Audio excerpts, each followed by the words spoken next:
أعوذ بالله من الشيطان الرجيم. بسم الله الرحمن الرحيم. الحمد لله رب العالمين، والصلاة والسلام على أشرف الخلائق أجمعين، الرسول النبي الأمي الهاشمي سيدنا وشفيعنا أبي القاسم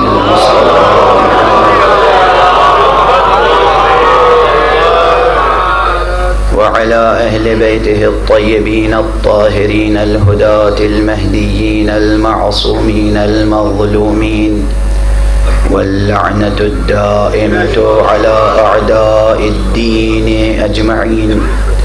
أما بعد، فقد قال الله تعالى عز اسمه في محكم كتابه ومتقن خطابه: بسم الله الرحمن الرحيم.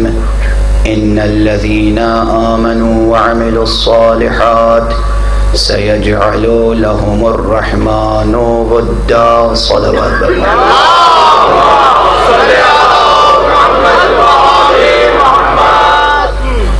ایک مرتبہ اور بلند تر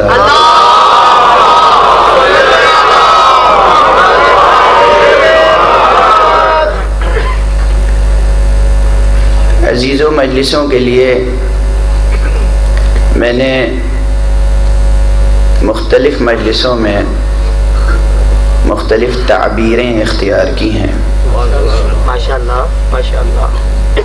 اختلاف تعبیر کثرت معنی پر دلالت نہیں کرتا، بلکہ حقیقت ایک ہوتی ہے، مگر تعبیر کی جہتیں مختلف ہو سکتی ہیں. ابھی ماہ محرم ختم نہیں ہوا ہے.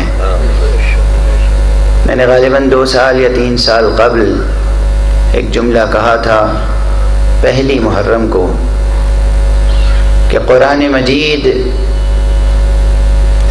کی حقیقت سے ماہ محرم کو ایک خاص نسبت ہے.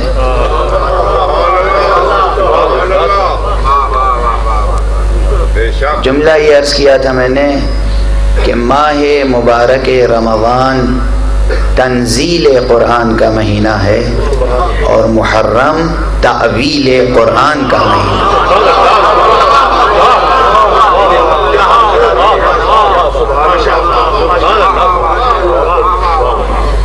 یہ مجلسیں مدرسہ قرآن ہیں.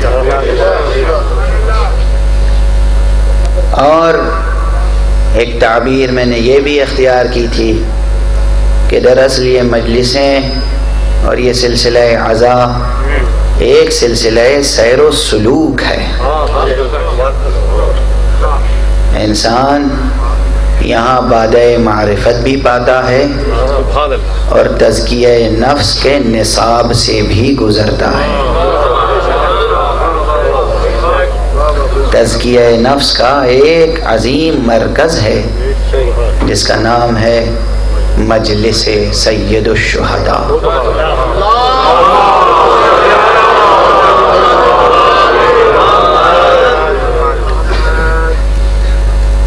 ایک تعبیر اور میں نے گزارش کی تھی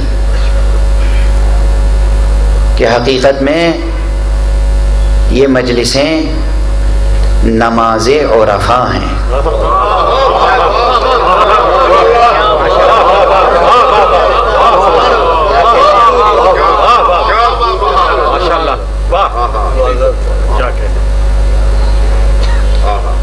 نماز اور مجلس شبیر کا ایک ہے مزاج.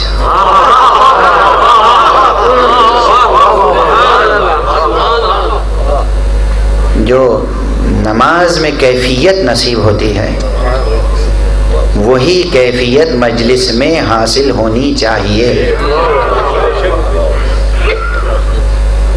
نماز و مجلس شبیر کا ہے ایک مزاج. ہو قرب حق کا ارادہ تو آؤ مجلس میں.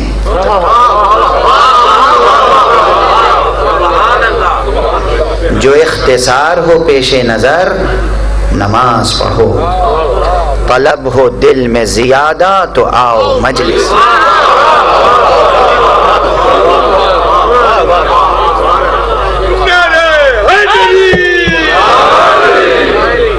نماز مودت ادا ہو رہی ہے، سنو غور سے کہ اذان ہو رہی ہے۔ عزیزو، میں مماثلتیں بھی عرض کر دوں تاکہ ہمارے نوجوان حضرات اور جو تہذیب اعضاء سے اچھی طرح آشنا نہیں ہیں انہیں بھی معلوم ہو جائے کہ تہذیب اعضاء کے بنیادی عناصر کیا ہیں۔ حضور صلی اللہ علیہ وسلم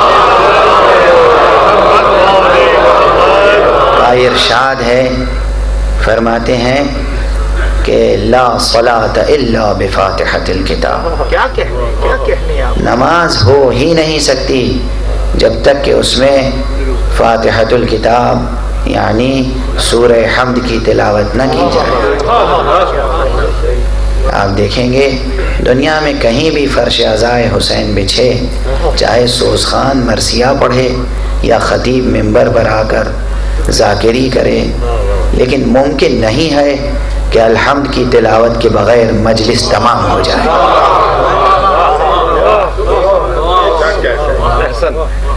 اسی طرح نماز ختم ہوتی ہے سلام پر۔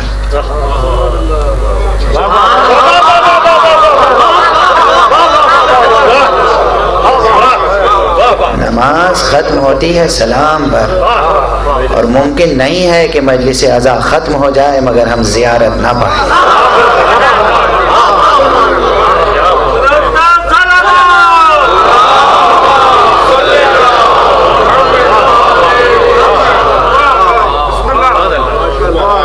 یہ نماز عرفا ہے۔ ممکن نہیں ہے کہ انسان مجلس عزائے حسین میں آئے اور وہ موحد بن کر نہ جائے۔ ممکن نہیں ہے کہ کوئی مجلس عزائے شبیر میں آئے اور وہ حضرت محمد ابن عبداللہ صلی اللہ علیہ وآلہ وسلم کی نبوت پر کامل یقین لے کر واپس نہ جائے، اور صرف نبوت پر نہیں بلکہ حضور کی ذات پر ختم نبوت کا یقین لے کر یہاں سے جیسا جاتا ہے کہیں اور ویسا یقین پیدا نہیں ہو پاتا۔ اس لیے کہ خود قربانی حضرت امام حسین علیہ السلام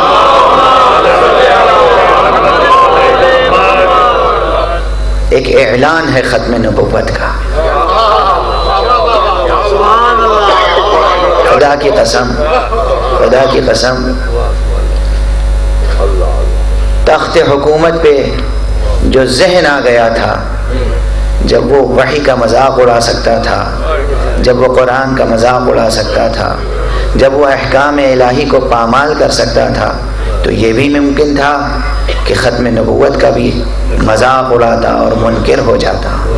جو اصل نبوت کا منکر ہو اس کے لیے آغاز نبوت اور ختم نبوت کے کیا معنی ہیں؟ جو اصل نبوت کا منکر ہو۔ اس لیے یاد رکھیں کہ قربانی حضرت امام حسین علیہ السلام توحید خدا کی راہ میں سب سے بڑی قربانی ہے، اور اثبات ختم نبوت کی راہ میں سب سے بڑی قربانی ہے۔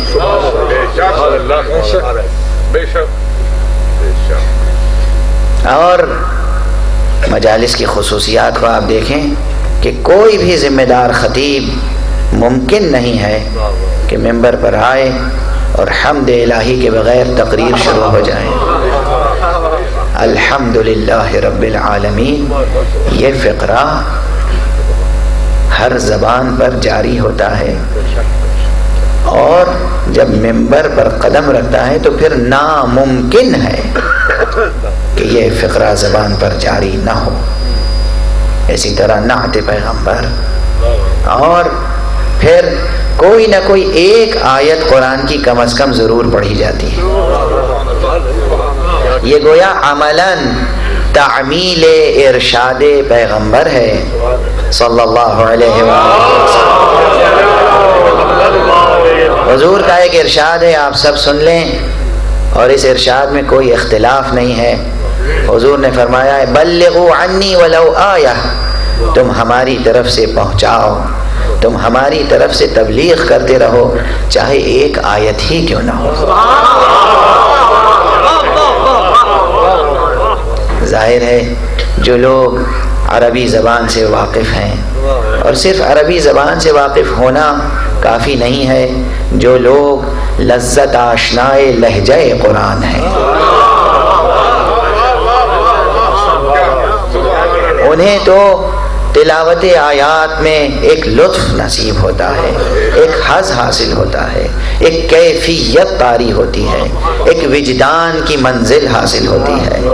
لیکن جو لوگ عربی زبان سے ہی واقف نہیں ہیں، ان کے لیے کیا ایسے کسی انسٹیٹیوشن کی ضرورت نہیں ہے کہ وہاں کم از کم قرآن کی ایک آیت پڑھ کر اس کے معانی بیان کیے جائیں، اور اس کے ضمن میں سیرت پیغمبر بیان کی جائے، اس کے ضمن میں سیرت اولیاء خدا بیان کی جائے۔ یہ مجلسیں عملاً اس ارشاد پیغمبر کی تعمیل بھی کرتی ہیں۔ ایک بلند تر صلوات۔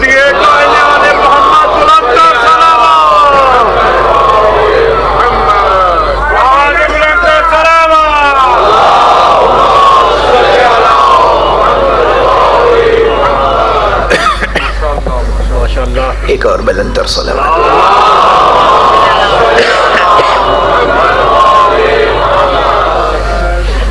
میں نے اس وقت آپ حضرات کی خدمت میں سورہ مبارک مریم کی ایک آیت تلاوت کی ہے۔ جب ممبر پہ آ رہا تھا سید تو ناظم الساجدین زین العابدین کی ذات پہ بلند تر صلوات۔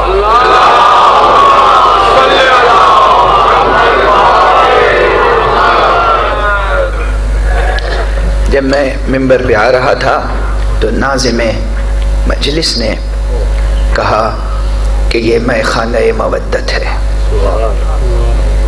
اور بس اسی وقت میرے ذہن میں یہ بات آئی کہ قرآن مجید سے کوئی ایسی آیت پڑھی جائے جس کا موضوع ہی مودت ہو۔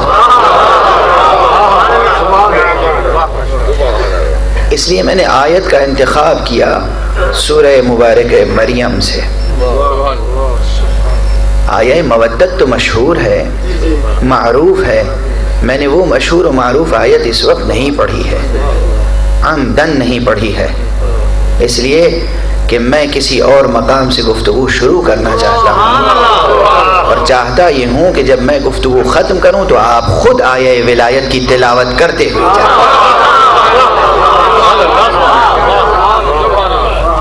عجیب ارشاد الہی ہے۔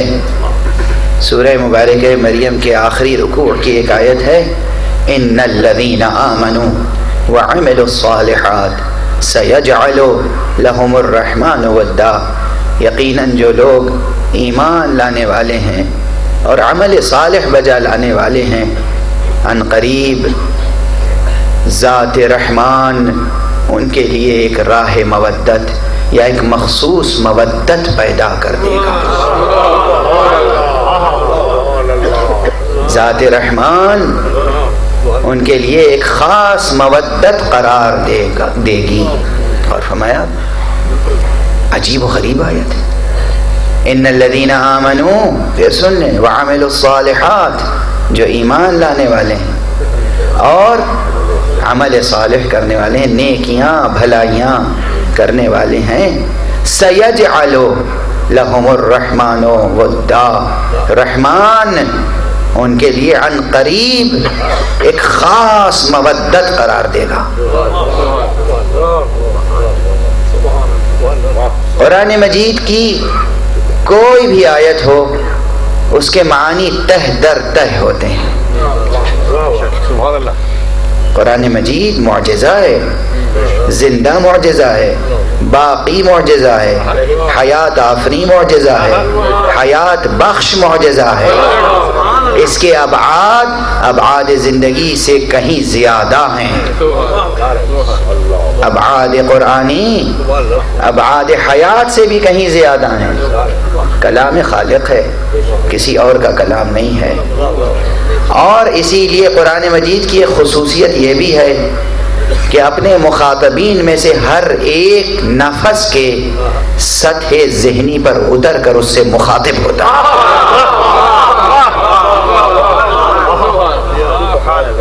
ہر فرد کے قریب آ کر گفتگو کرتا ہے قرآن.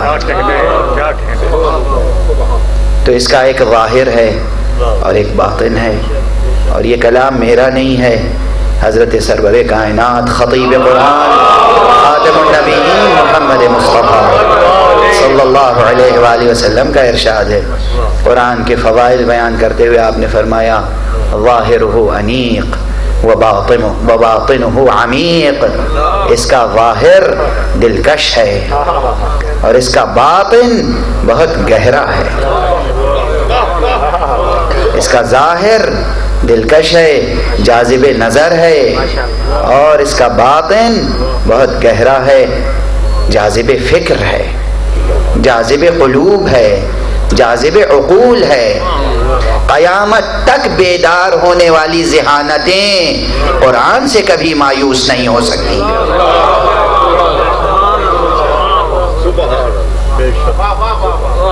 میں کہہ چکا ہوں یہ جملہ، پھر دہرا رہا ہوں. اسی سفر میں خمسہ مجالس میں نے گزارش کیا تھا کہ علامہ آیت اللہ خمینی رضوان اللہ تعالی علیہ نے فرمایا کہ قرآن مجید ایسی نعمت عظمیٰ ہے کہ انسان اگر اپنی پوری عمر ایک سجدہ شکر میں گزار دے تو حق شکر ادا نہیں ہو سکتا. ایسی عظیم نعمت ہے قرآن. اور قرآن مجید نے جو محبت اور رحمت اور مودت کا درس دیا ہے، دنیا کی کسی کتاب میں ویسا محبت اور مودت اور رحمت کا درس نہیں ملتا. من جملہ ان کے یہ مقام بھی ہے.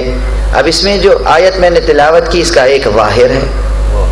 ظاہر یہ ہے کہ ایمان لانے والوں اور بھلائی کے کام کرنے والوں کے دلوں میں ایک دوسرے کی محبت خدا خود خلق فرما دیتا ہے. غور فرما رہے ہیں؟ یہ اس کا ایک ظاہری مفہوم ہے کہ جو لوگ ایمان لاتے ہیں، جو لوگ بھلائی کے کام کرتے ہیں، ان کے دلوں میں خدا خود محبت خلق فرماتا ہے. دیکھیے، یہ نہیں پروردگار نے فرمایا کہ جو لوگ ایمان لاتے ہیں اور عمل صالح انجام دیتے ہیں ان کے دلوں میں محبت پیدا ہو جاتی ہے. یہ نہیں فرمایا ہے.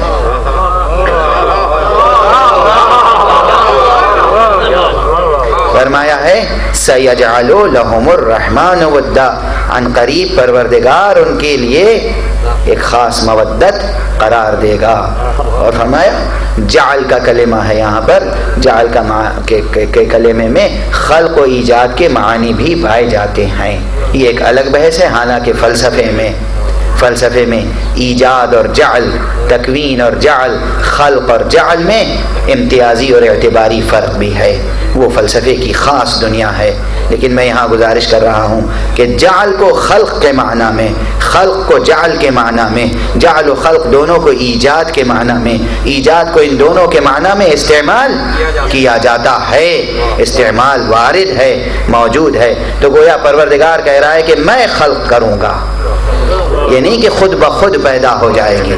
خود بخود تو کوئی چیز بھی نہیں پیدا ہوتی. خود بخود کوئی چیز پیدا نہیں ہوتی.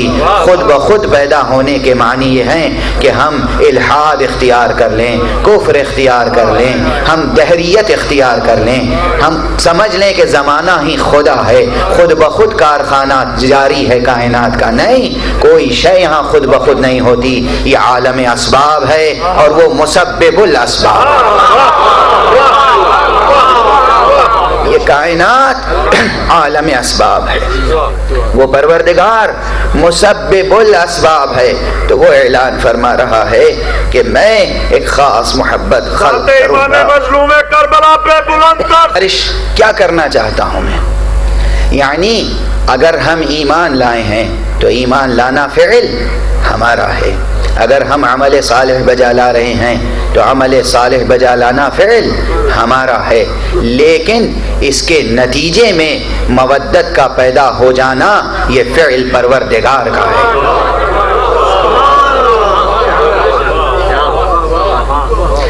ہم اپنے فعل میں ناقص ہو سکتے ہیں، ہم اپنے وعدے سے ہٹ سکتے ہیں، ہم اپنے عہد سے ہٹ سکتے ہیں، لیکن پروردگار اپنے کسی وعدے میں وعدہ خلافی نہیں فرما سکتا۔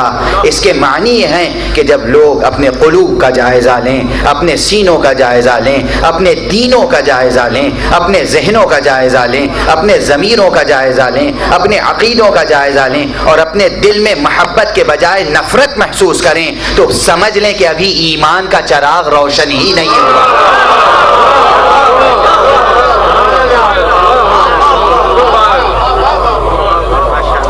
سمجھ لینا چاہیے کہ ابھی ایمان کا چراغ روشن ہی نہیں ہوا۔ اگر ایمان لے آتے، اگر عمل صالح انجام دیتے تو پھر پروردگار کا کام یہ تھا کہ وہ مودت خلق فرما دے۔ دنیا میں جتنے کلمہ گو ہیں، جتنے لا الہ الا اللہ اور محمد الرسول اللہ کہنے والے ہیں، انہیں ایک دوسرے سے محبت کرنی چاہیے۔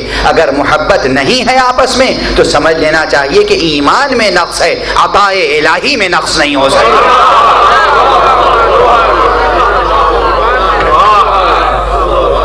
کہیں ایسا تو نہیں ہے کہ ہمارے ایمانوں میں نقص ہے، ہمارا ایمان مکمل نہیں ہے، اور ایمان کے مراتب میں داخل ہونا تو الگ ہے۔ ہم شاید ایمان کا پہلا زینہ بھی ہم تک نہیں پہنچا ہے، ہم طے نہیں کر سکے ہیں۔ یقیناً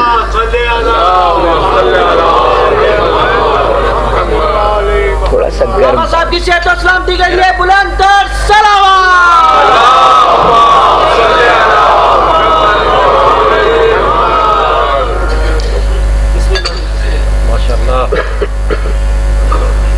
آیت کے مزاج کو دیکھیں، اور اس کے بعد پہلی منزل میں نے گزارش کی کہ جب ہم ایمان لے آئیں گے تو اس ایمان کا پہلا اثر یہ ہونا چاہیے کہ پروردگار کی جانب سے ہمارے دل میں اہل ایمان کی محبت پیدا ہو، اور دوسرے اہل ایمان کے دل میں ہماری محبت پیدا ہو۔ ممکن نہیں ہے کہ دو افراد یا دو گروہ یا دو انجمنیں یا دو ہستیاں مدعی ایمان ہوں اور آپس میں ان میں محبت نہ ہو۔ کیسے ممکن ہے؟ اس لیے کہ خود پروردگار عالم کا وعدہ ہے، وہ فرما رہا ہے، میں کوئی حدیث نہیں سنا رہا ہوں، میں قرآن مجید کی آیت پڑھ رہا ہوں کہ ان الذین آمنوا وعملوا الصالحات سیجعل لهم الرحمن ودا، پروردگار ان کے لیے مودت قرار دینے والا ہے۔ اور فرمایا آپس میں بھی اہل ایمان میں محبت اور مودت ہونی چاہیے۔ یہ ایک منزل ہے، لیکن دوسری منزل اور بھی ہے کہ پروردگار نے فرمایا ہے کہ ہم اہل ایمان اور اہل عمل صالح کے لیے ایک خاص مودت پیدا کریں گے۔ دیکھیے اب یہاں پر ٹیکنیکل بحث عربی گرامر کی میں چھیڑنا نہیں چاہتا ہوں، لیکن دو تین جملے ضرور عرض کروں گا۔ اہل فہم ہیں، ارباب دانش ہیں، زبان کا ذوق رکھنے والے لوگ ہیں، عروض اور قوافی سے دست و گریباں شخصیتیں موجود ہیں، نحو و صرف سے آشنا لوگ موجود ہیں، اس لیے یہ بات سمجھی جائے گی۔ پہلے آیت کے کمپوزیشن اور کنسٹرکشن کو تو دیکھیں۔ کبھی کبھی میرا دل چاہتا ہے کہ قرآن مجید کے فقروں کی بلاغت کے پہلوؤں پر گفتگو کروں، اس لیے کہ یہ کلام کس کا ہے؟ پروردگار کا کلام ہے، اور یہ ایسا معجزہ ہے کہ معجزہ علم بھی ہے قرآن، معجزہ ہدایت بھی ہے قرآن، لیکن معجزہ فصاحت و بلاغت بھی ہے قرآن۔ زیادہ تر علماء عرب نے معجزہ فصاحت و بلاغت ہی کے عنوان سے اس پہ گفتگو کی ہے، اگرچہ اس کی شان اعجاز صرف فصاحت و بلاغت میں منحصر نہیں ہے، لیکن اس کی کلی حیثیت اعجاز سے اس کی شان فصاحت و بلاغت منفک بھی نہیں ہے، ایک وحدت ہے۔ دیکھیے انسان کا کلام ممکن ہے کہ کوئی کہے ہاں فصیح تو ہے، جملہ تو فصیح ہے مگر معنی سے خالی ہے، یا کوئی یہ کہے کسی کے کلام کے لیے کہ ہاں بلیغ تو ہے، ان کے کلام میں بلاغت تو پائی جاتی ہے لیکن فصاحت پائی نہیں جاتی، یا کوئی اور کہے کہ صاحب معانی تو خوب ہیں ان کے ہاں لیکن نہ فصاحت ہے زبان میں نہ بلاغت کے تقاضے پورے ہوتے ہیں۔ یہ وہاں ہوتا ہے کہ جو عالم کثرت میں مبتلا ہو، جو کثرت کا شکار ہو، لیکن خالق واحد کا کلام، اور وہ بھی وہ کلام کہ جو بادہ توحید لے کر آیا ہے، اس میں تمام شؤون اعجاز میں ایک وحدت پیدا ہو جاتی ہے، ایک شان وحدت پیدا ہو جاتی ہے۔ ہر آیت میں نہ شان علمی میں کمی ہوگی، نہ شان بلاغت میں کمی ہوگی، نہ شان فصاحت میں کمی ہوگی، نہ شان ہدایت میں کمی ہوگی، ممکن نہیں ہے کہ کمی ہو جائے۔ تو اب ذرا میرے ساتھ چلے دیکھیں اس آیت کو، جو حضرات عربی داں ہیں ذرا توجہ فرمائیں کہ آیت ہے ان الذین آمنوا وعملوا الصالحات سیجعلوا، اس میں سین ہے، اگر سین کو ہٹا دیا جائے تو فعل مضارع بچتا ہے یجعلوا۔ یجعلوا کے معنی ہے قرار دیتا ہے یا قرار دے گا، استمرار کے معنی بھی ہو سکتے ہیں، حال کے معنی بھی ہو سکتے ہیں، استقبال کے معنی بھی ہو سکتے ہیں، لیکن اگر ایک سین آ جائے سیجعلوا تو یہ فعل مضارع مخصوص ہو جاتا ہے مستقبل کے ساتھ، لیکن فعل مضارع کو مستقبل سے مخصوص کرنے کے لیے دو الفاظ آتے ہیں، دو حروف استعمال ہوتے ہیں، دو طریقے عربی میں استعمال ہوتے ہیں۔ ایک صرف تنہا حرف سین لایا جاتا ہے جیسے سیجعلوا، اور ایک سوف لایا جاتا ہے سوف یجعلوا۔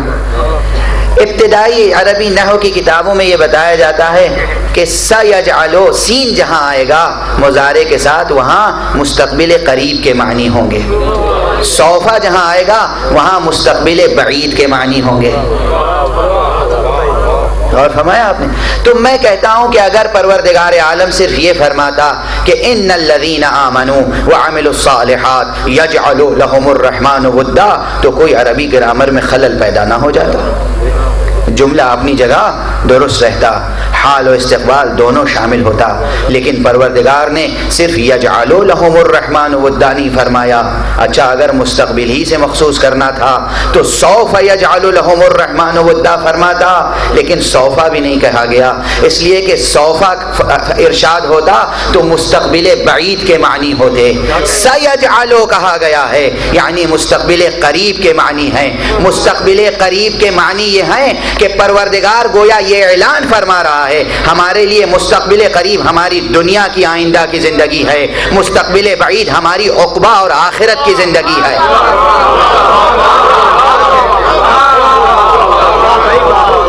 علمی بحث آ گئی درمیان میں، مستقبل قریب یہی دنیا کی زندگی ہے، مستقبل بعید آخرت اور عقبہ کی زندگی ہے۔ گویا اس آیت میں کہا جا رہا ہے کہ پروردگار ایمان لانے والوں اور عمل صالح بجا لانے والوں کے درمیان اسی دنیا میں ایک خاص مودت پیدا فرمائے گا۔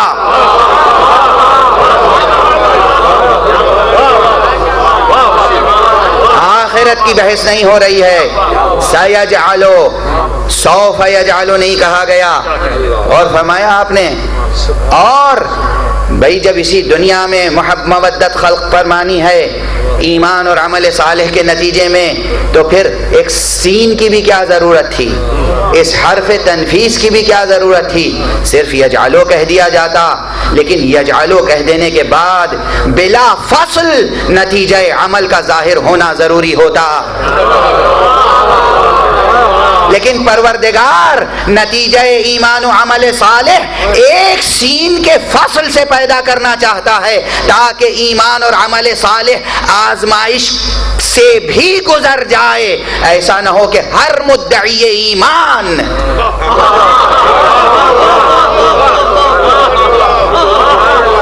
اس نتیجے کا متمنی ہو جائے، بلکہ ایمان استحکام کے درجے تک پہنچ جائے، عمل صالح اعتبار کے درجے تک پہنچ جائے، تو پھر پروردگار اسی دنیا میں تأمل و صبر کے بعد اسی دنیا میں ایک خاص مودت پیدا کرتا ہے۔ میں ابھی ایک خاص مودت ترجمہ کر رہا ہوں مسلسل، اس کی وجہ ہے۔ اچھا، یہ جو میں نے کہا کہ اسی دنیا میں، یہ سین سے جو میں نے استفادہ کیا کہ مستقبل قریب کی بات تو کہی گئی، لیکن یہ مستقبل قریب اس لیے کہا گیا کہ اسی دنیا میں موت سے پہلے،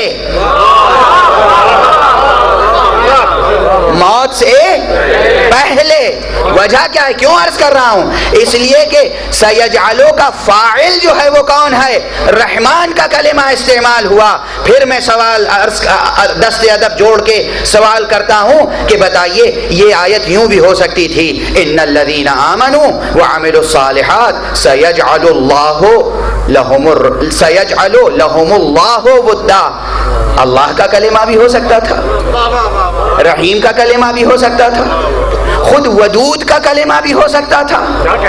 پروردگار عالم کے تقریباً 99 اسماء ہیں، اسماء حسنہ جو مشہور ہیں، ان میں سے کوئی اور اسم گرامی یہاں پر نہیں استعمال کیا گیا۔ رحمان کا کلمہ کیوں استعمال کیا گیا؟ یہ معانی کم سے کم ان پر غامض نہیں ہونے چاہیے، ان سے یہ معانی پوشیدہ نہیں ہونے چاہیے کہ جو بسم اللہ کے معانی سمجھ چکے ہوں۔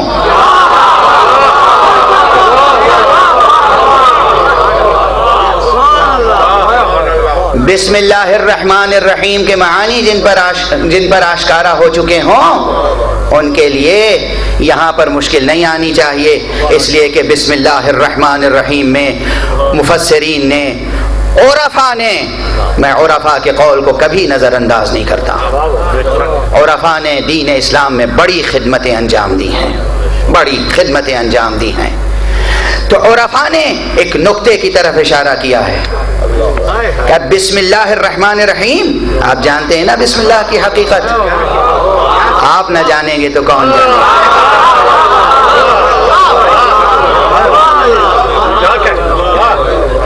ایک حدیث ہے، ماثور ہے، مفسرین کے درمیان مشہور ہے کہ جو کچھ کل قرآن میں ہے وہ سورہ حمد میں ہے، اور جو کچھ سورہ حمد میں ہے وہ بسم اللہ الرحمن الرحیم میں ہے۔ مشہور ہے، اس کے بعد بھی ہے فقرہ، عرفاء نے نقل فرمایا ہے، ذمہ دار عرفاء نے نقل فرمایا ہے، صوفیاء کرام نے نقل فرمایا ہے، اس میں مسلک کا کوئی اختلاف نہیں ہے۔ صوفیاء کرام نے نقل فرمایا کہ جو کچھ بسم اللہ میں ہے وہ بائے بسم اللہ میں، اور کوئی کہنے والا ایسا بھی گزرا ہے کہ جس نے کہا کہ جو کچھ بائے بسم اللہ میں ہے وہ اس نقطے میں ہے کہ جو زیر با ہے، اور وہ نقطہ میں ہوں، کوئی اور نہیں ہے۔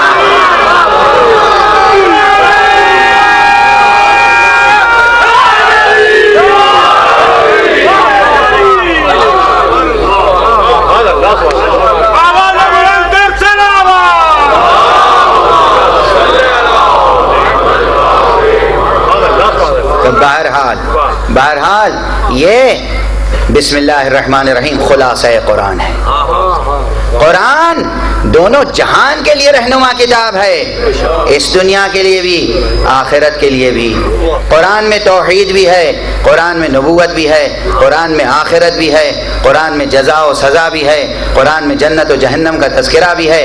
بتائیے بسم اللہ میں کہاں ہے یہ تذکرہ؟ ہے یا نہیں ہے؟ ہے نا؟ نبوت کا تذکرہ کہاں ہے؟ ولایت کا تذکرہ کہاں ہے؟ میں عرض کروں کہ بسم اللہ میں جو درمیان میں اسم ہے، اسی میں نبوت اور ولایت کی حقیقت پوشیدہ ہے۔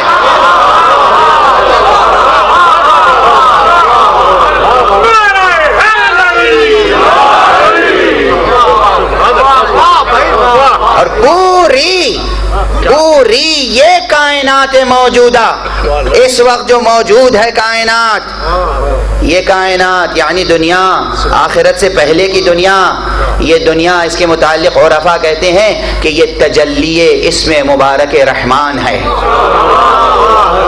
اور آخرت تجلی اسم مبارک رحیم ہے۔ تو گویا رحمان میں دنیا کا تذکرہ آ گیا، رحیم میں عقبہ کا تذکرہ آ گیا۔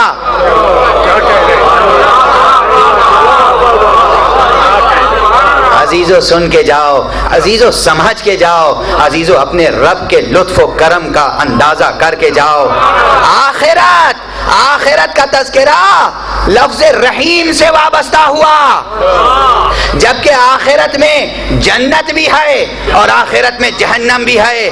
بھلا بتاؤ جہنم کا لفظ رحیم سے کیا تعلق ہے؟ اگر سمجھ میں نہ آئے تو اس طالب علم کا جملہ یاد رکھنا کہ محبت اور رحمت میں ایک جمال ہوتا ہے، ایک جلال ہوتا ہے۔ بہشت جمال رحیمیت ہے اور جہنم جلال رحیمیت ہے۔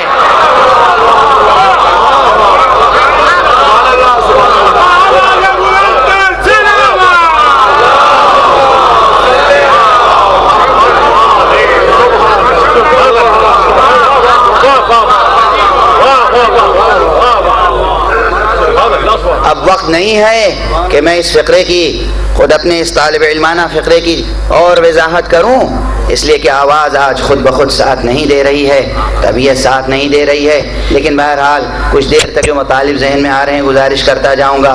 تو آپ نے اس مقام پر یہ سمجھا کہ رحمان اس میں مبارک رحمان کی تجلی ہے، یہ کائنات موجود۔ اس آیت میں کیا آیا؟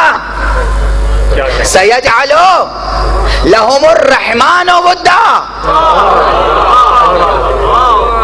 میں نعوذ باللہ قرآن مجید میں کوئی تفسیر بالرائے کو راہ نہیں دے رہا ہوں، میں قرآن مجید میں اپنی طرف سے کوئی تبدیلی یا ترمیم تجویز نہیں کر رہا ہوں، میں قرآن مجید کے موجودہ متن کو سمجھنے کی طالب علمانہ کوشش کر رہا ہوں کہ اس پروردگار عالم نے جو حرف جہاں رکھ دیا، جو لفظ جہاں رکھ دیا، جو اسم جہاں رکھ دیا، جو فعل جہاں رکھ دیا، وہ خود ایک معجزہ ہے، ممکن نہیں ہے کہ اسے قیامت تک کوئی چیلنج کر سکے۔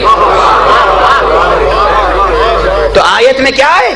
سَيَجْعَلُ، ہو سکتا ہے کہ یہ آیت اگر صوفہ سے ہوتی، یعنی سوف یجعل، تو پھر رحیم کا کلمہ آتا، سوف یجعل لہم الرحیم ودا ہوتا، اس لیے کہ مستقبل بعید کی بات ہوتی، یہاں چونکہ مستقبل قریب کی بات ہے، اس کائنات کی بات ہے، اس لیے رحمان کا کلمہ آیا۔ میں نے جو حرف سین سے معانی استنباط کیے ہیں، اسے تقویت پہنچاتا ہے لفظ رحمان، کہ جو بھی ایمان لائے گا، جو بھی عمل صالح انجام دے گا، قبل اس کے کہ اسے موت آئے، یہیں پروردگار اس کے لیے ایک خاص مودت پیدا کر دے گا۔ اچھا یہی بات کہی گئی نہیں، یہی بات کہی گئی ہے سَيَجْعَلُ لَهُمُ الرَّحْمَنُ وُدًّا، ان کے لیے پروردگار ایک خاص مودت پیدا کرے گا۔ یہ ودن یہ نکرہ ہے۔ اب بس اس سے زیادہ بحث نہیں کروں گا، اس لیے کہ یہ بالکل ٹیکنیکل عربی گرامر کی بحث ہے، یہ علم معانی کی بحث ہے، یہ علم بدیع کی بحث ہے کہ کہاں پر عربی زبان میں نکرہ آ کر کیا معنی دے جاتا ہے، تنوین کیا کیا معانی پیرو دیتا ہے کلمے میں، کبھی تحقیر کے لیے ہوتا ہے، کبھی تعمیم کے لیے ہوتا ہے، یہی کبھی تعظیم و تخصیص کے لیے بھی ہوتا ہے۔ علماء عرب نے مطول میں، مختصر المعانی میں مفصل بحثیں موجود ہیں، ادھر رجوع فرمائیں، میں حوالہ دے کر آگے بڑھ رہا ہوں۔ یہ جو میں کہہ رہا ہوں ایک مخصوص مودت قرار دے گا۔ کون قرار دے گا؟ پروردگار۔ کس کے لیے قرار دے گا؟ جو ایمان لانے والے ہیں، جو عمل صالح بجا لانے والے ہیں۔ اس کے معنی کیا ہیں؟ اس کے معنی کیا ہیں؟ میں ایک مثال عرض کروں۔ قرآن مجید نے خود ایک مقام پر اہل ایمان پر مودت اختیار کرنے کو واجب قرار دیا ہے نا، جو آیہ مودت کے نام سے معروف ہے۔ قل لا اسألکم علیہ اجرا الا المودۃ فی القربى، اے ایمان لانے والو، اے اجر رسالت کو مادی سکوں میں ادا کرنے والو،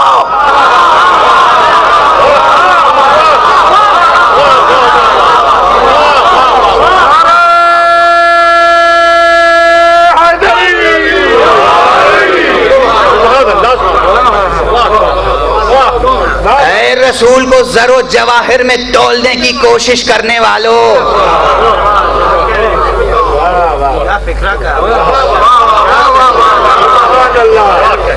سنو، ہمارا رسول تم سے زر و جواہر طلب نہیں کرتا، درہم و دینار طلب نہیں کرتا، مال دنیا طلب نہیں کرتا، وہ لطف خدا کو عام کرنے آیا ہے، تو لطف کا جواب مودت و محبت ہوا کرتا ہے۔ اجر میں مودت چاہیے، مودت چاہیے، ہے نا؟ اس پر خود مفصل گفتگو کی گنجائش ہے، مفصل، اگرچہ بہت گفتگویں ہوئی ہیں لیکن ابھی مزید گفتگو کی گنجائش ہے۔ جب تک قرآن موجود ہے اور جب تک نسل انسانی کا سلسلہ قائم ہے، قرآن مجید کی آیتیں تازہ معانی اور مضامین پیش کرتی رہیں گی۔ پھر وہ جملہ، وہ شعر صرف سنا کر آگے بڑھوں، آج کچھ کہہ پاؤں یا نہ کہہ پاؤں، اس لیے کہ میری کیفیت آپ دیکھ رہے ہیں۔ ولی دکنی کا وہی شعر کہ راہ مضمون تازہ بند نہیں، تا قیامت کھلا ہے باب سخن۔ تو ان آیتوں میں بھی تازہ معنی پیدا ہو سکتے ہیں اور موجود ہیں۔ زندگی کہتے ہی ہیں اسے کہ جہاں حرکت پائی جائے۔ قرآن زندہ معجزہ ہے، تو اس میں معانی کی سطح پر ایک تموج ہے، معانی کی سطح پر ایک تموج ہے، مسلسل ایک آبشار ہے معنی کا، بلکہ ایک کوثر ہے معنی کا، ایک سلسبیل ہے معنی کا، قرآن مجید کا ہر حرف اور ہر کلمہ اور ہر حرکت۔ تو عزیزو، اب یہاں پر مودت واجب قرار دی گئی، تو ممکن ہے کہ کچھ لوگ ایسے ہوں کہ جو اس آیت پہ عمل کریں اور مودت اختیار کر لیں۔ توجہ ہے، گفتگو بہت طویل کرنا چاہ رہا تھا مگر آج میری طاقت ساتھ نہیں دے رہی ہے، عجیب کیفیت ہو رہی ہے۔ بہرحال کچھ نکات گزارش کر رہا ہوں کہ ممکن ہے کہ کچھ لوگ قرآن مجید کی اس آیت کی طرف متوجہ ہو جائیں اور وہ مودت خود اختیار کر لیں، تو ایک اطاعت امر الہی ہو جائے گی، امر الہی کی اطاعت ہو جائے گی اگر خود مودت اختیار کر لیں۔ لیکن اگر خود سے مودت اختیار نہ کر پائیں، توجہ ہے، تو پھر اہتمام الہی یہ ہے کہ اگر واقعاً وہ خدا پر عقیدے کے باب میں مخلص ہوں گے، دین کو اختیار کرنے کی راہ میں مخلص ہوں گے، تو پھر ممکن نہیں ہے کہ اس دنیا سے چلے جائیں اور دل میں مودت کا چراغ روشن نہ ہو۔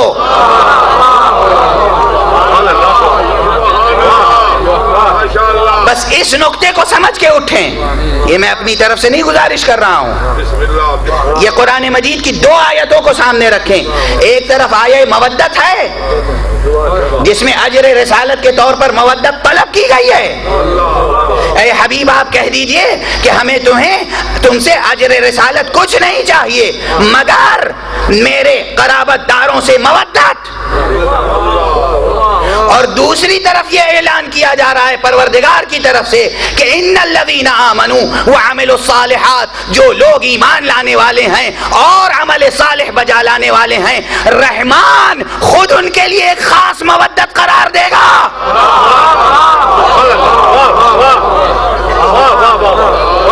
اس آیت کو اس آیت سے ملا کر سمجھنے کی کوشش کریں، اس آیت کو اس آیت سے ملا کر سمجھنے کی کوشش کریں، اس لیے کہ آیتوں میں، خدا کی آیتوں میں تضاد نہیں ہو سکتا۔ تفسیر کا ایک اصول ہے، القرآن یفسر بعضہ بعضا، قرآن کا بعض حصہ دوسرے بعض حصے کی تفسیر کرتا ہے۔ تو آپ توجہ فرمائیں، اب اس کو ایک مثال سے سمجھ لیں۔ عرفاء کی کتابوں کا مطالعہ فرمائیں۔ میں تو اس وقت ان عرفاء اور صوفیاء کرام کی بعض گفتگوؤں کا خلاصہ پیش کر رہا ہوں آپ کے سامنے اپنے طالب علمانہ اسلوب میں کہ عزیزو، پروردگار پر اگر کوئی ایمان لے آئے اور اس کے احکام کو بجا لائے، عمل صالح ہو گیا، پروردگار فرما رہا ہے کہ میں خود اس کے لیے مودت قرار دوں گا، اور دوسرے مقام پر خود واجب قرار دیا کہ مودت اختیار کرو۔ تو یہ اس آیت میں جو کہا گیا کہ میں مودت قرار دوں گا، یہ اور وہ بھی جعل کے لفظ سے ہے، تو گویا یہ اعلان ہو رہا ہے یہاں کہ میں قانون بناؤں گا مودت اختیار کرنے کا، یا تکوینی اعتبار سے مودت خلق کروں گا تمہارے دلوں میں۔ میں کہتا ہوں دونوں معانی ممکن ہے، یہ بھی ممکن ہے کہ مودت اختیار کرنے کے لیے قانون بھی بنائے اور مودت کو تکوینی لحاظ سے خلق بھی فرمائے۔ واضح ہے، اس لیے کہ اس کی ولایت مطلقہ ہے، الا لہ الخلق والامر، خلق بھی وہی کرتا ہے، امر بھی وہی فرماتا ہے۔ تو جب وہ کہہ رہا ہے کہ میں مودت قرار دوں گا، تو گویا مودت اختیار کرنے کے لیے قانون بھی بناؤں گا، اور میں مودت خود بھی خلق کروں گا تمہارے دلوں میں۔ شرط یہ ہے کہ تم ایمان لا چکے ہو، تم توحید اختیار کر چکے ہو۔ اب اس کو ایک محسوس مثال کے ذریعے سے گزارش کروں تاکہ یہ گرامر سے بوجھل بحث اور یہ تخلیق و تکوین و تشریح اور ان تمام چیزوں سے، ان اصطلاحوں سے بوجھل بحث ہمارے نوجوانوں کی سمجھ میں آ جائے، خواتین کی سمجھ میں آ جائے، اور ان حضرات کی سمجھ میں آ جائے کہ جو ہمارے اسلوب کلام سے اچھی طرح آشنا نہیں ہیں، وہ سمجھ لیں کہ بحث کیا ہے۔ میں ایک مثال عرض کروں، فرض کیجئے کہ کوئی صاحب حیثیت اور صاحب اقتدار شخصیت ہو، کوئی ایک صاحب حیثیت اور صاحب اقتدار شخصیت ہے، اور اس شخصیت کے قریب جانا ہے، تو ممکن نہیں ہے کہ کوئی شخص اس شخصیت کے قریب جائے اور اس کے قریب ترین جو افراد ہیں پہلے سے ان سے ناواقف رہ جائے۔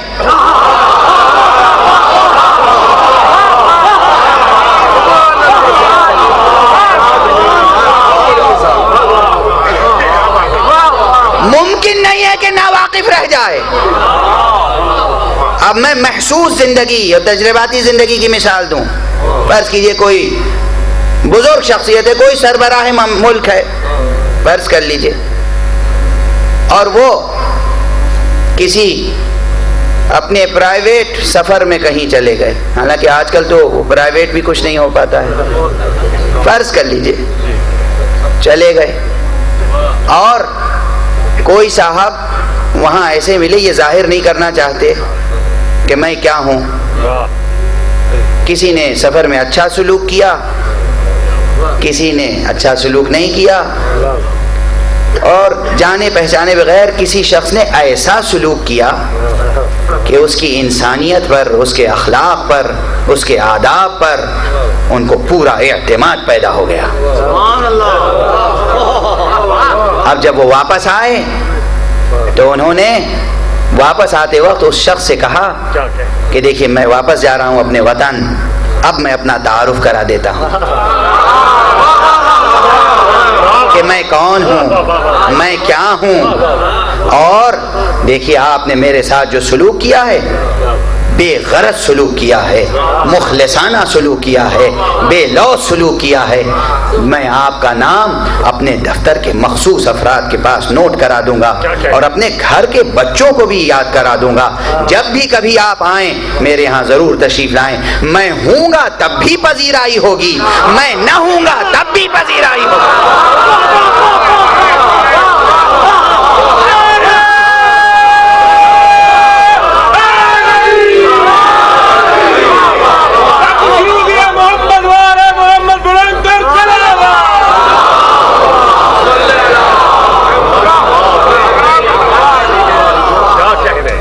سمجھ میں آئی؟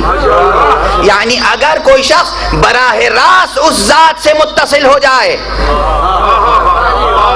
تو بھی وہ اپنے مخصوص افراد کا تعارف اس سے کرائے گا اور اس کا تعارف اپنے مخصوص افراد سے کرائے گا۔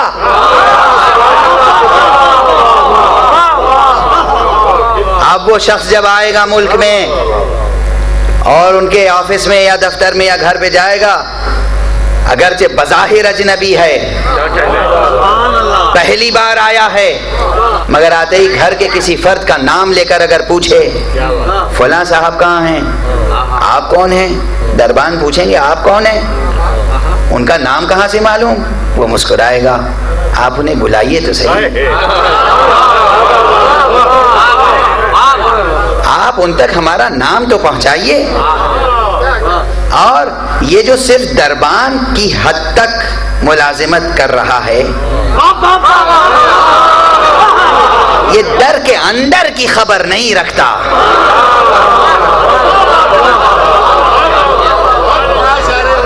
تو یہ در کے اندر کی خبر نہیں رکھتا۔ اب وہ دربان اندر گیا، اس نے پرزے پہ وہ نام دیا کہ فلاں جگہ سے فلاں صاحب آئے ہیں، وہ فوراً کھڑا ہو گیا، صاحب یہ کون ہے، پہلی بار دیکھ رہا ہوں، ذرا آپ سیکورٹی کے مسائل سمجھیے، یوں ہی نہ چلے جائیے ملاقات کے لیے۔ وہ مسکراتے ہوئے آئے اور بغل گیر ہو گئے، حالانکہ دیکھا نہیں تھا، ملاقات نہیں کی تھی۔ کیوں؟ یہ ان دونوں کے درمیان ایک خاص مودت پیدا کی ہے اس نے۔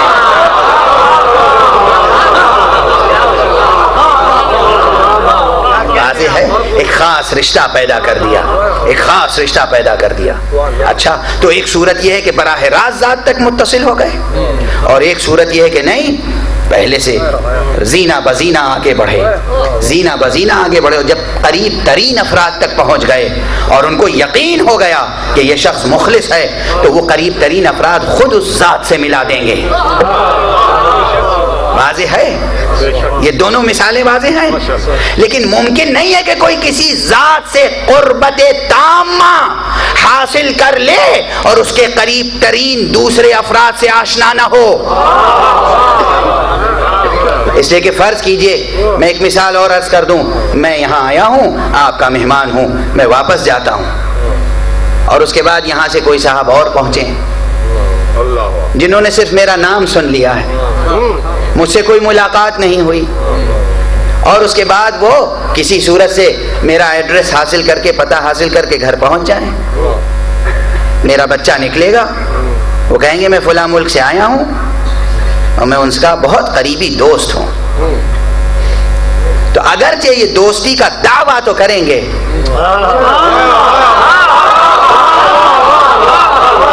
مگر وہ بیٹا اندر جا کے ڈائری پر دیکھے گا کہ یہ نام ان ناموں میں شامل ہے کہ نہیں،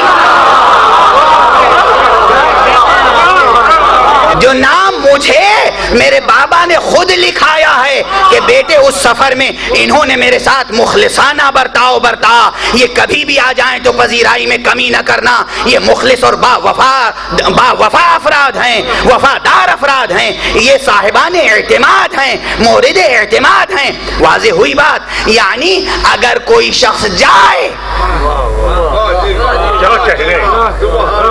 اور میرا بیٹا پہلے سے اس کے نام سے واقف نہ ہو تو اس کے معنی یہ ہے کہ وہ مجھ سے قریب نہیں ہے۔ ایک اور اسی میں شاخ در شاخ مثالیں تصور کر لیجئے کہ فرض کر لیجئے کہ کوئی شخص آیا اور میرے کسی دوست سے ملا اور اس نے دعویٰ کیا کہ میں بھی دوست ہوں۔ میرا دوست اس سے پوچھے گا ان کے بیٹے کتنے ہیں؟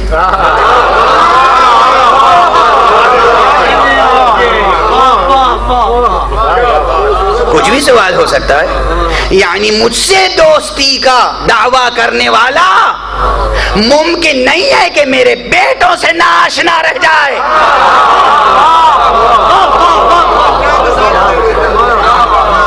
واضح ہے؟ مجھ سے دوستی کا دعویٰ کرنے والا ممکن نہیں ہے کہ میرے بیٹوں سے ناآشنا رہ جائے، اور اگر میرا سچا دوست ہے، بچوں کو نہیں بھی دیکھا ہے، فاصلے پر بھی ہے، تو یہ میری ذات خود ہوگی جو بچوں کو اس سے آشنا کرا دے، اس کو بچوں سے آشنا کرا دے۔ یہ ہماری زندگی کا روزمرہ کا طریقہ ہے، تجربہ ہے۔ اب آپ ان دونوں آیتوں کو اسی پس منظر میں دیکھیں۔ پروردگار نے ایک مرتبہ فرمایا اے رسول فرما دیجئے کہ تم اجر رسالت دینے کی کوشش کر رہے ہو، اجر رسالت بس یہ ہے کہ میرے قرابت داروں سے مودت رکھو، اور دوسری طرف اعلان کیا ان الذین آمنوا وعملوا الصالحات سیجعل لهم الرحمن ودا۔ اگر کوئی شخص براہ راست اولیاء اللہ سے آشنا نہیں بھی ہے، پیغمبر خدا کی عظمت کو نہیں جانتا، علی مرتضیٰ کی عظمت کو نہیں جانتا، فاطمہ زہرا کی عظمت کو نہیں جانتا، حسن مجتبیٰ کی عظمت کو نہیں جانتا، حسین کی عظمت سے واقف نہیں ہے، تو اگر پروردگار پر ایمان لانے میں مخلص ہے تو ناممکن ہے کہ دنیا سے اٹھ جائے اور خدا خود اپنی تکوینی قوت سے اس کے دل میں ان اولیاء کی محبت پیدا نہ کرے۔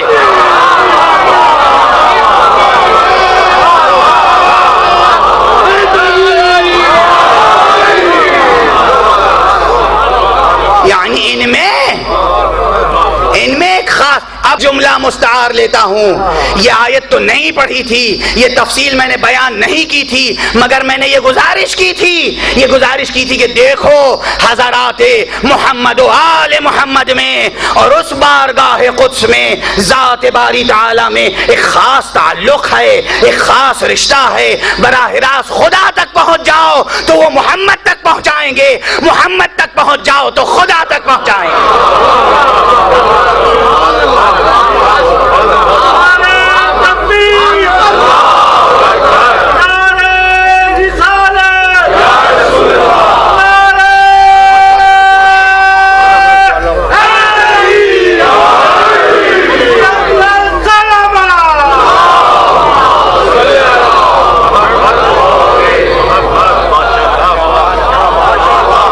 اور انہیں ہم اس لیے وسائل معرفت باری سمجھتے ہیں۔ ہمارا دعویٰ ہے کہ خداوند متعال کی معرفت حاصل ہو ہی نہیں سکتی اگر درمیان میں مصطفیٰ اور اہل بیت مصطفیٰ کا قدم نہ ہو۔ معرفت میں کمال پیدا نہیں ہو سکتا۔ آپ کہیں گے میں شرک کر رہا ہوں، آپ کہیں گے میں کفر کہہ رہا ہوں، نہیں، سادہ سی بات ہے، کوئی منطقی گفتگو نہیں، کوئی فلسفیانہ گفتگو نہیں، کامن سینس کو اپیل کر رہا ہوں، سادہ سی گزارش کر رہا ہوں۔ خدا عالم مطلق ہے، خدا قادر مطلق ہے، وہ اپنی قدرت سے ہر فرد بشر پر وحی نازل کر سکتا تھا، ہر فرد بشر پر جبرائیل کو بھیج سکتا تھا، لیکن اس نے عالم و قادر ہونے کے باوجود جب اپنی معرفی کے لیے مصطفیٰ کو وسیلہ بنایا تو ہم اس وسیلے کو نظر انداز کیسے کر سکتے ہیں؟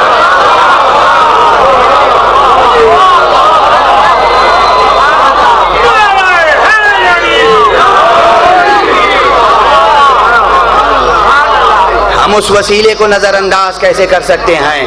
ہاں، شرک کی منزل وہ ہوگی جب ہم اس کے بنائے ہوئے وسیلے کو نظر انداز کر کے اپنی طرف سے وسیلے بنا لیں۔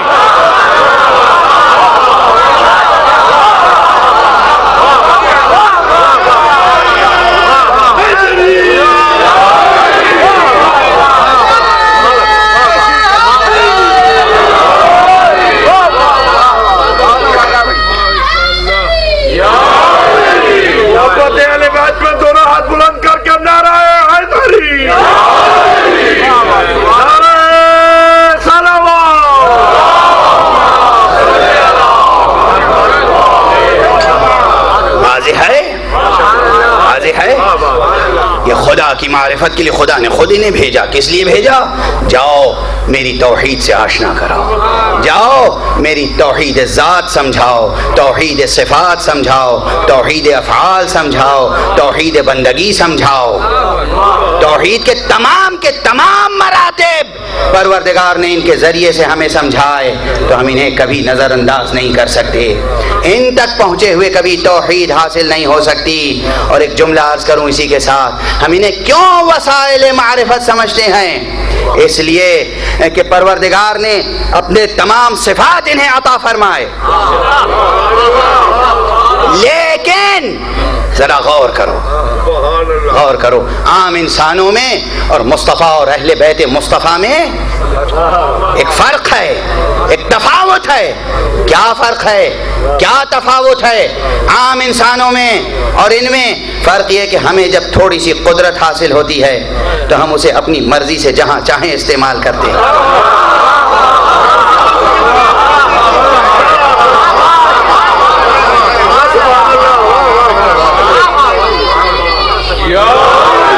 ہمیں تھوڑی سی قدرت مل جائے, تھوڑی سی طاقت مل جائے, تھوڑی سی توانائی مل جائے, تھوڑا سا علم مل جائے, تھوڑا سا ہنر مل جائے, تو ہم اپنے خواہش نفس کے مطابق استعمال کرتے ہیں, خود کو پہچانوانے کے لیے, خود کی معرفی کے لیے. ہم دی ہوئی تمام صفتیں اسی کی ہیں, مگر ہم اسے استعمال کرتے ہیں خود کو پہچانوانے کے لیے. اور ان کے پاس دی ہوئی تمام صفتیں اسی کی تھیں اور انہوں نے تمام صفتوں کو استعمال کیا صرف خدا کو پہچانوانے کے لیے.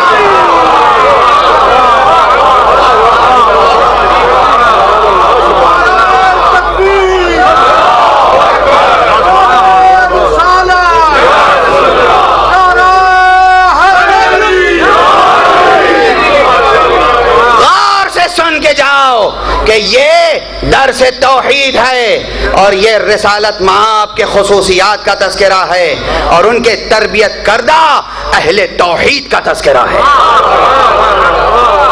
ان کے فضائل ہم بیان کرتے ہیں, ان کے معجزات بیان کرتے ہیں, ان کے کرامات بیان کرتے ہیں. کیوں بیان کرتے ہیں؟ اب اس وقت تفصیل سے کوئی ایک معجزہ بھی نہیں بیان کر سکتا, لیکن تمام معجزات اور تمام فضائل, صبر کرنا, ضبط کرنا, جملہ عرض کر رہا ہوں اور اسے محفوظ رکھنا. ان کے تمام فضائل, مجلس میں دو حصے ہوتے ہیں, ایک حصے کو ہم فضائل کہتے ہیں, ایک حصے کو مصائب کہتے ہیں. اس ٹرمینالوجی کی میننگ سمجھ لو, اس کی ڈیفینیشن سمجھ لو. فضائل مصطفیٰ اور فضائل اہل بیت مصطفیٰ یہ ہیں کہ ان کو جتنی صفتیں اللہ نے عطا کی تھی, کوئی صفت بھی انہوں نے اپنی ذات کو منوانے کے لیے ظاہر نہیں کیا. جب بھی کوئی معجزہ ظاہر ہوا تو وحدانیت خدا کو بیان کرنے کے لیے.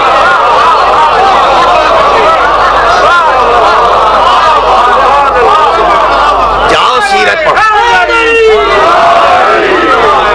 جاؤ سیرت پڑھو, جاؤ سوانح عمریاں معصوموں کی پڑھو. دیکھو جتنے معجزات ہیں, جتنے فضائل ہیں, وہ سب وہاں ظاہر ہوئے جہاں خدا کو پہچانوانا تھا. سنو, ضبط کر کے سننا, ابھی مصائب کے باب میں قدم نہیں رکھ رہا ہوں. جتنے فضائل ہیں ان سب میں خدا شناسی کے سبق ہیں. اور جہاں جہاں مصائب کسے کہتے ہیں, جہاں جہاں موقع تھا کہ ان کی ذات کا انکار کیا گیا, موقع تھا کہ یہ ان صفات کا استعمال کر کے اپنی ذات کو پہچانوائیں, انہوں نے ذات کو نہ پہچانوا کر خدا کی بندگی کا طریقہ سکھایا.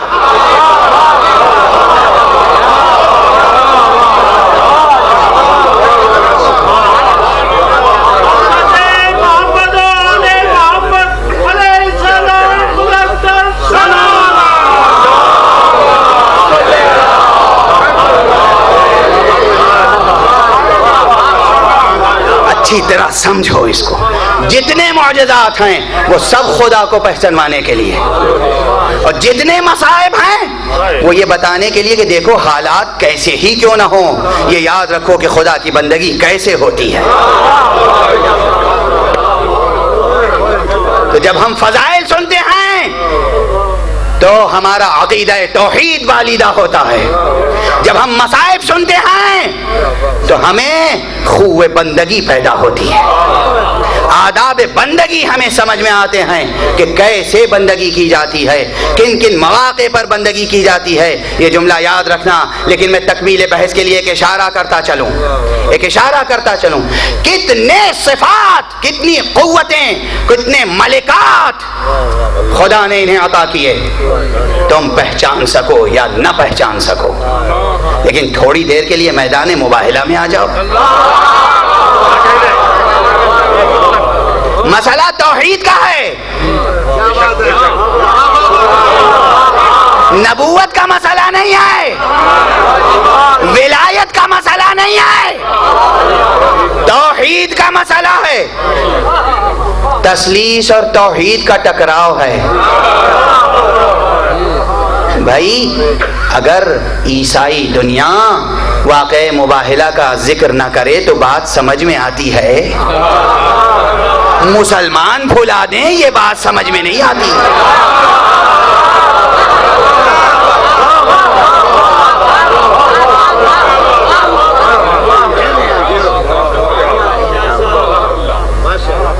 اور دیکھو کہ توحید کے باب میں جب اتمام حجت کی منزل آئی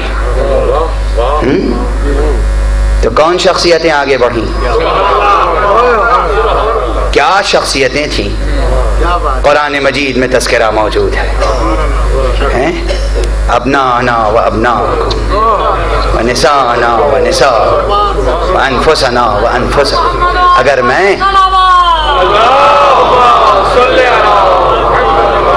اگر میں پوری آیت پڑھوں تو اس آیت میں اتنے فلسفیانہ پہلو ہیں کہ پھر میں اپنے ذہن پہ قابو نہیں رکھ سکوں, تقریر طولانی ہو جائے. تو بس یہ سمجھیں کہ یہ شخصیتیں گئیں میدان مباہلہ میں, ابھی کچھ کہا بھی نہ تھا.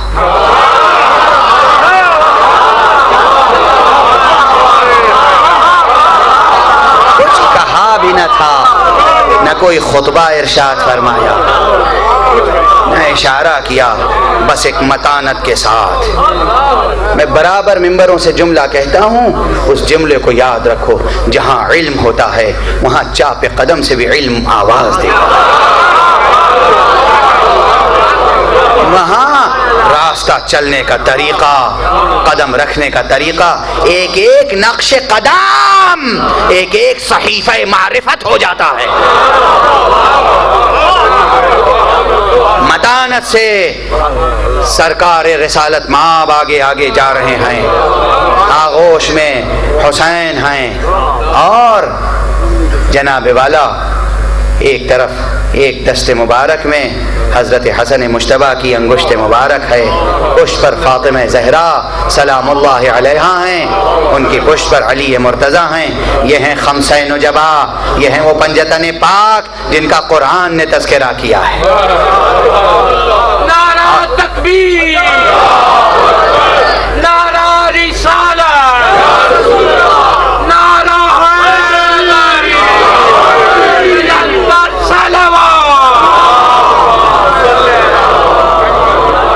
قرآن نے تذکرہ کیا ہے. یہ پنجتن پاک کا تصور کوئی عوامی تصور نہیں ہے. ایسا نہیں ہے کہ مسلمانوں نے عقیدت مندی میں یہ تصور پیدا کر لیا, بلکہ یہ معرکہ توحید اور شرک کا معرکہ تھا. یہ وہ خمسہ نجبہ ہیں جنہوں نے پروردگار کی پاکیزگی کا اعلان کیا ہے, تب ہم انہیں پنجتن پاک کہتے ہیں.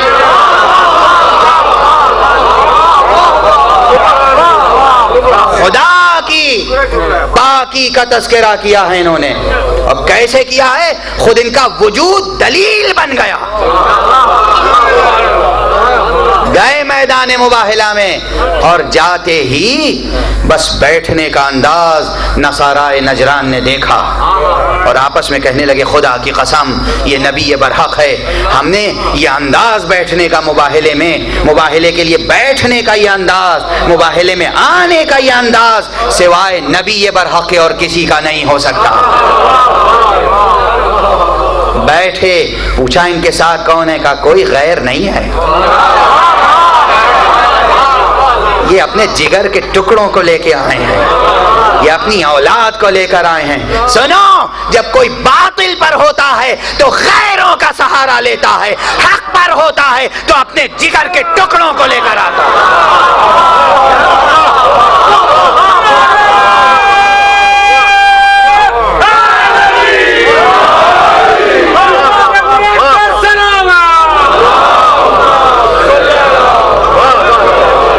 کربلا کی جنگ حق تھی یا باطل؟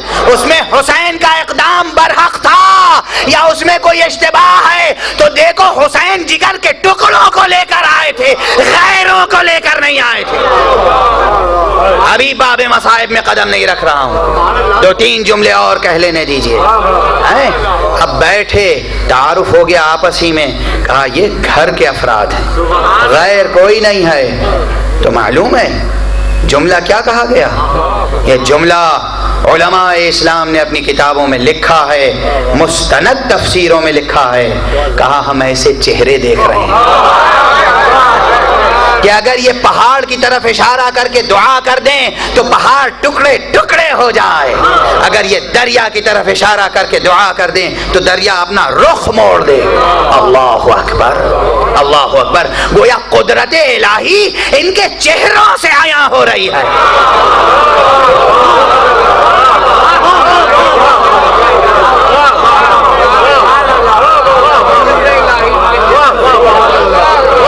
قدرت خدا ان کے چہروں سے عیاں ہو رہی ہے. اور فرما رہے ہیں آپ, اچھا ایسی قدرت رکھنے والوں نے خود پر جب مصیبتیں پڑی کوئی قدرت نہ دکھائی.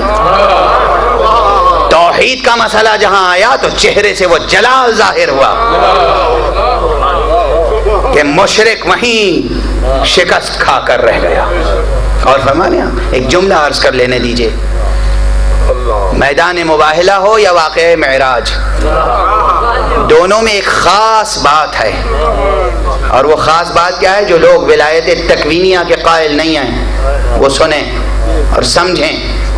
معراج پر بلایا تھا پیغمبر کو اللہ نے, تو زمان و مکان کے شرائط دیگرگوں ہو گئے تھے. اور واقع مباہلہ میں آنے والے گواہی دے رہے ہیں, کیا یہ وہ ہستیاں ہیں کہ اگر دست دعا بلند کر دیں تو زمان و مکان کے شرائط دیگرگوں ہو جائیں. یہ میں زمان و مکان کا فلسفہ کہاں سے لے آیا؟ زمان و مکان کا فلسفہ اس لیے کہ دریا زمان کا استعارہ ہے, پہاڑ مکان کا استعارہ ہے.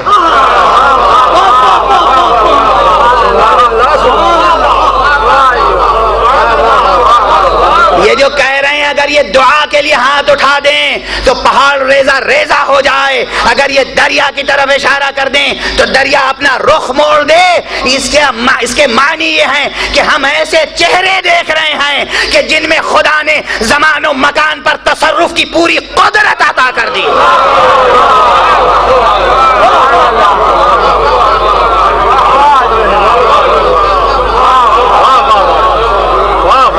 اگر زمان و مکان پر قدرت رکھنے کے باوجود جب بھی انہوں نے کسی معجزے یا کرامت کا اظہار کیا تو وحدانیت کو پہچانوانے کے لیے, ورنہ ایک آہ کھینچ لیتے تو کربلا میں انقلاب آ جاتا. ایک آہ گرم, ایک نفس آتشی راکھ کر دینے کے لیے کافی تھی.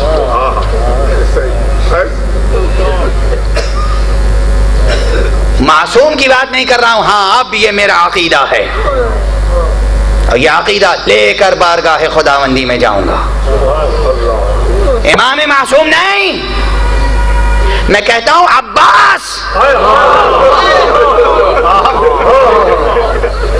عباس اگر اپنی کرامت کا اظہار کرنا چاہتے, اشارہ کرتے تو فرات خیمے تک آ جاتا.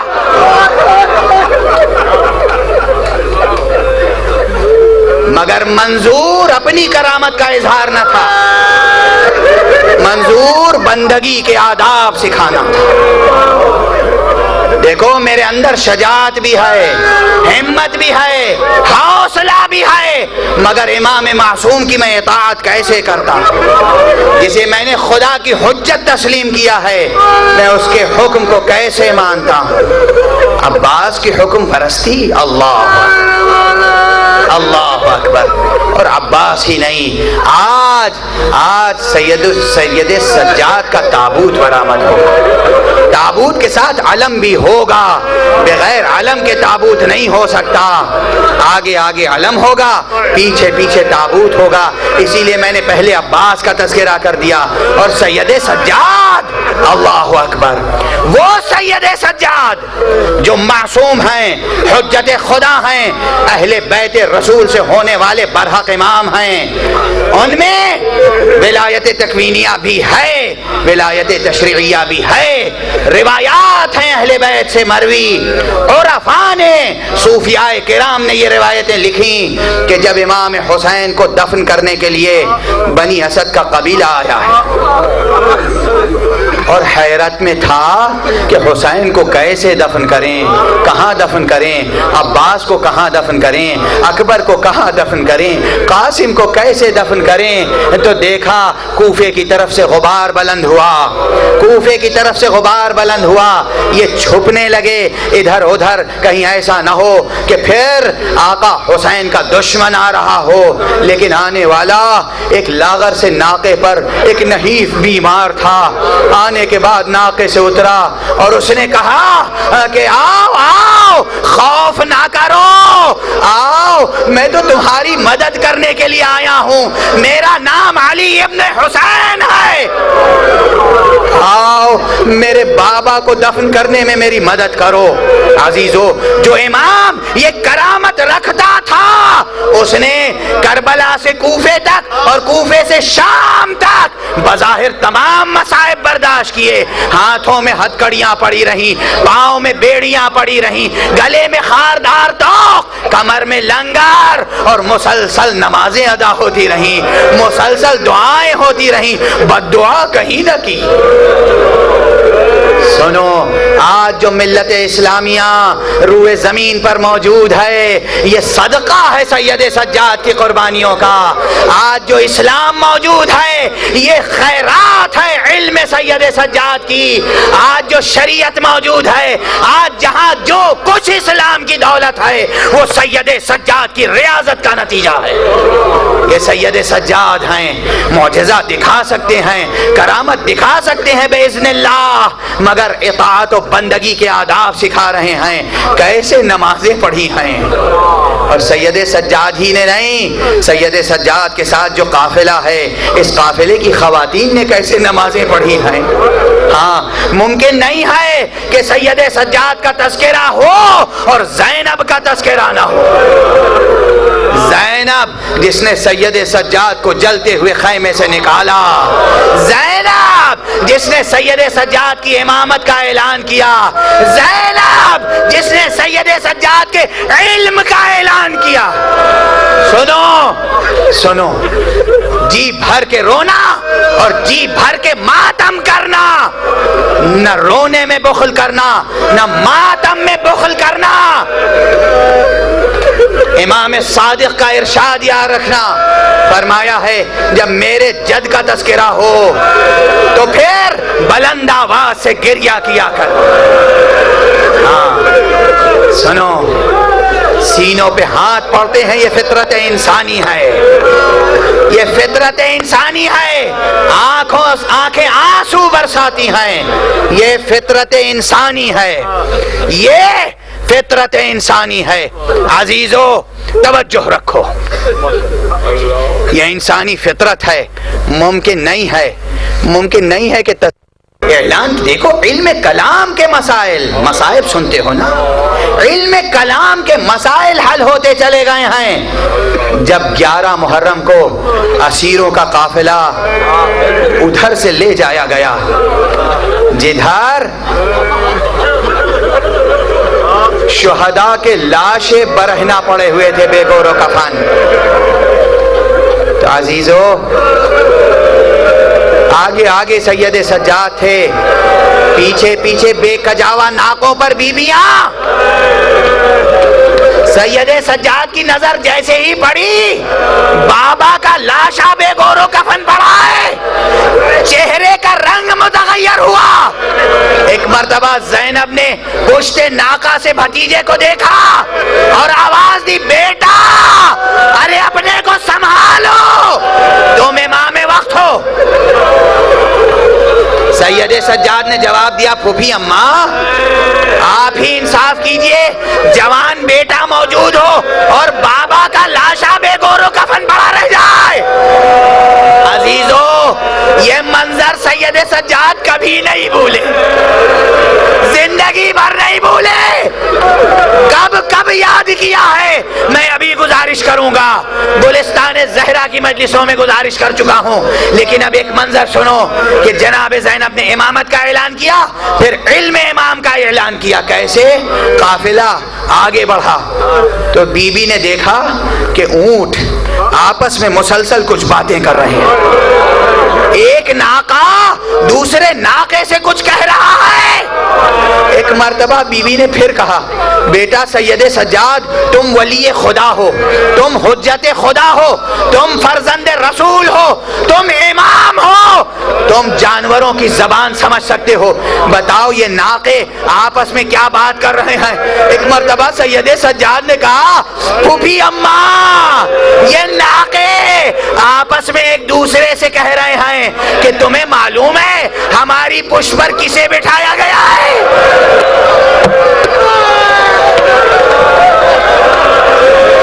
ہماری پشت پر ارے رسول زادیہ ہے، اہل بیت کے للے للے بچے ہیں. سنبھل سنبھل کے چل کی شہادت کے موقع پر جب سید سجاد کی شہادت ہوئی تو پہلا موقع تو وہ ہے، ہاں پھر دوہرا دینے دو یہ جملہ. ایک مرتبہ جب آخری لمحات آئے سید سجاد نے اپنے بیٹے سے کہا، اپنے فرزند سے کہا، مجھے زمین پر لٹا دو. تمام اہل بیت نے کہا، آقا جسم نازک ہے، زہر کا اثر پورے جسم میں سرایت کر چکا ہے، زمین پر لیٹنا مناسب نہیں ہے. ایک مرتبہ کہا، مجھے سمجھاتے ہو، مجھے بابا کا لاشا یاد آتا، مجھے وہ منظر یاد آتا ہے، میرے بابا کا لاشا جلتی ہوئی ریت پر پڑا ہوا تھا. بس عزیزو جب میں سر سے امامہ اتار لوں سمجھنا میری گفتگو تمام ہو گئی، مگر دو جملے سنو، دو جملے سنو. سنو سید سجاد نے اس دنیا فانی کو الوداع کہا. سید سجاد کا تابوت اٹھا اور مدینے کی تاریخ میں کبھی اتنا گریہ نہ ہوا تھا، یا رسول کی وفات پر ہوا تھا یا حسن و زہرا کی وفات پر یا سید سجاد کی وفات پر. یہ تاریخ کا بیان ہے، یہ تاریخ کا بیان ہے. سید سجاد کا جب تابوت اٹھا ہے تو مدینے کا کوئی فرد نہ تھا جس نے جنازے میں شرکت نہ کی ہو. تابوت اٹھا، جنت البقیع میں لا کر حسن مظلوم و مسموم کے پہلو میں دفن کیا گیا. میں نے دفن کا تذکرہ بہت سادہ طور پر کر دیا، بہت سادہ طور پہ کر دیا. اب ایک جملہ کہوں گا، آقا آقا یقیناً آپ نے مصیبتیں سہیں، مگر ہم بھی آپ کی مصیبت کے مقابلے میں حسین کی مصیبت کو نہیں بھول سکتے. آپ کو فوراً کفن مل گیا، فوراً آپ کو قبر مل گئی، مگر آپ کا بابا یقیناً 3 دن تک بے کور و کفن پڑا رہا. عزیزو آخری جملہ سن لینا، آخری جملہ. سید سجاد کے پاس ایک ناکا تھا اور وہ ناکا ایسا تھا جس پر سید سجاد نے نہ جانے کتنی بار حج کے لیے سفر فرمایا تھا. اور یہ ناقہ اپنی جگہ بندھا ہوا تھا، اسے معلوم نہیں تھا کہ اس کی پشت پر سوار ہونے والا کہاں لے جا کر دفن کیا گیا، مگر روایت کہتی ہے جب دفن کر کے واپس آئے تو اہل بیت نے دیکھا ناقہ اپنی جگہ پر موجود نہیں ہے۔ لوگ اس ناقے کی تلاش میں نکلے، جا کر دیکھا ناقہ بقیع میں پہنچ چکا ہے اور سید سجاد کی قبر مبارک کے پائے تھی اپنا سار زمین پر پٹک رہا ہے اور اپنی آواز میں کچھ کہہ رہا ہے، ناقے کی آنکھوں سے آنسو جاری ہے۔ ایک مرتبہ امام باقر نے ایک جملہ کہا، ایک جملہ، وہ جملہ سنو عزیزو۔ امام نے فرمایا اصحاب سے کہ جانتے ہو یہ ناقہ کون ہے؟ اس ناقے پر میرے بابا نے 12 سفر حج کیا، مگر کبھی میرے بابا نے ایک مرتبہ بھی اسے تازیانہ نہیں مارا۔ جس امام نے کبھی ناقے کو تازیانہ نہ لگایا ہو، کوفے کربلا سے کوفے تک، کوفے سے شام تک، اس امام کو اتنے تازیانے لگائے گئے کہ مدت العمر بازوؤں کا زخم نہ بھرا، پشت مبارک کا زخم نہ بھرا، اور ان زخموں کو یاد کر کے ہم بھی ماتم کرتے ہیں، اور وہ ناقہ بھی قبر مبارک پر سر